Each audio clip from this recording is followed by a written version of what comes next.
নমস্কার বন্ধুরা, দেখুন আজকে এখানে অনেক সবজি নিয়ে এসেছি আমি।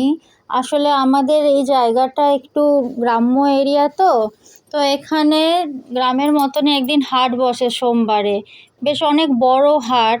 আশেপাশে চাষিরা এখান থেকে সবজি নিয়ে আসে, তাদের তো ফ্রেশ সবজি পাওয়া যায়।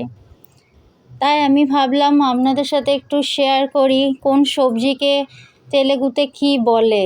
আপনারা হয়তো অনেকেই জেনে থাকবেন যারা বাইরে থাকেন বা যাদের বাড়ির কেউ থাকে সাউথের দিকে, তাও আমি ভিডিওটা বানালাম।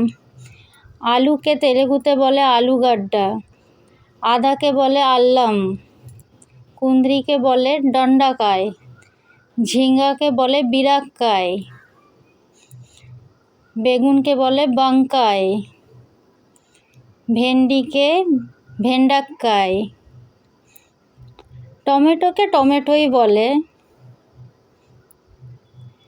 লাউকে বলে সুরক্কায়, করলাকে বলে কাকারকায়, সজনে ডাঁটাকে বলে মুলাক্কায়, পেঁয়াজকে বলে উল্লিগাড্ডা। তাছাড়াও কিছু আছে, যেমন ধনে পাতাকে বলে কোথমিরা, পুঁই শাককে বলে বাচ্চাল কুড়া, আমাদের ওখানে যে লোটের শাক থাকে সেটাকে এখানে বলে টোটা কুড়া, রসুনকে বলে উল্লিপায়। আমার ভিডিও যদি আপনাদের ভালো লেগে থাকে তাহলে প্লিজ লাইক করবেন, শেয়ার করবেন, সাবস্ক্রাইব করবেন।